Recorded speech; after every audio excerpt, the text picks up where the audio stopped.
acho que tem uma segunda pauta, já que a gente falou do Supremo Tribunal Federal e da sua tirania.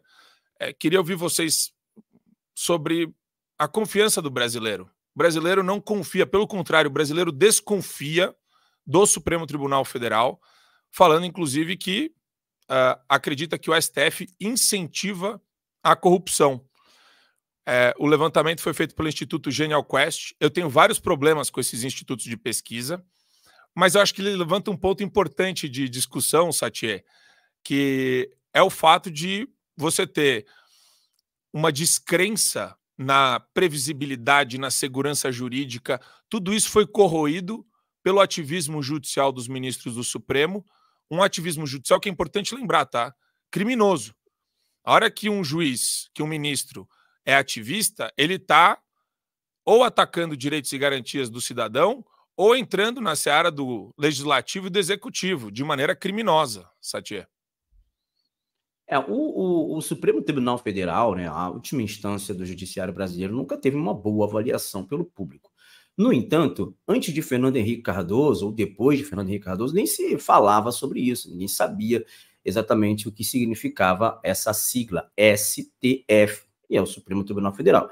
Sigla essa que tornou-se famosa como grandes grifes aí aqui no Brasil. Todo mundo sabe o que é STF, e todo mundo sabe o que significa essas três palavras. Olha, desde essa época do governo Fernando Henrique, onde essa sigla era extremamente desconhecida, para cá, a gente viu um levante absurdo, sobretudo que ficou evidente nos 4 anos do período do governo do presidente Bolsonaro, onde, como nunca visto antes na história desse Brasil, igual aquela outra pessoa gosta de dizer, nós vimos um levante absurdo sobre o governo do presidente Bolsonaro, né? O Supremo Tribunal Federal, eles se metiam em tudo.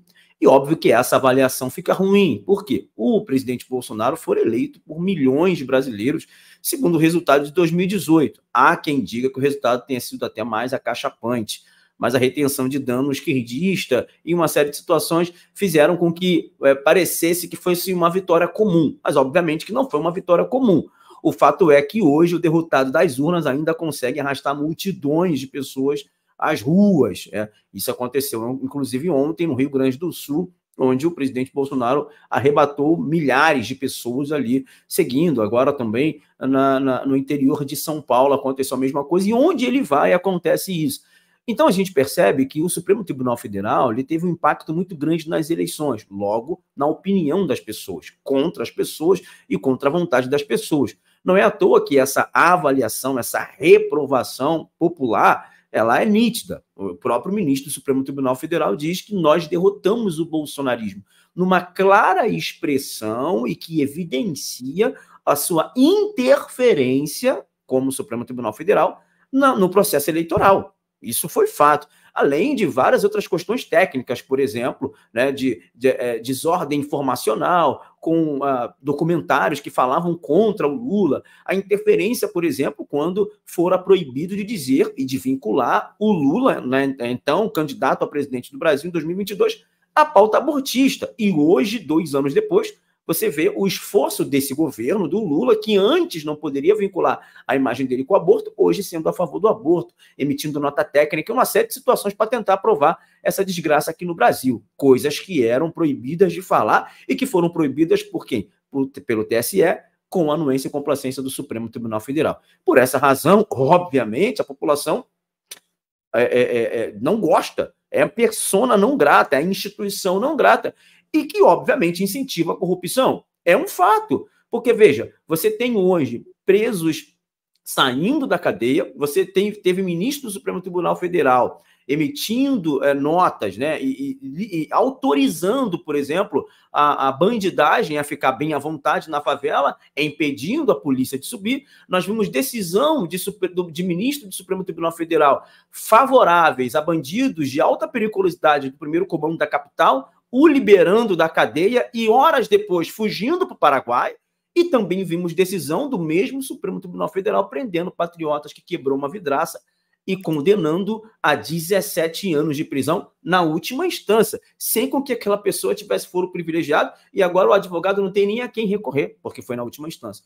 Por essas e outras razões, por esses e outros motivos, obviamente, que a credibilidade dessa instituição que, segundo Rui Barbosa, poderia ser uma das maiores e melhores instituições do Brasil, hoje está aí a vergonha, a mercê. É por essa razão que essa instituição vem perdendo a credibilidade no Brasil e para com os brasileiros. E é bom abrir o olho, porque hoje você tem aí hoje uma quase pluralidade onde você detesta o Supremo Tribunal Federal. As pessoas têm esse ímpeto, eu não gosto. Porque isso já aconteceu com a esquerda no período da Lava Jato também. E agora acontece com a direita. Enfim, a gente está vendo o Supremo Tribunal Federal colher aquilo que plantou, Marco Antônio. Assine o Fio Diário. Assim você vai ter acesso integral ao programa completo Adriles sobre tudo, além de outros diversos programas na nossa plataforma. Assine aí.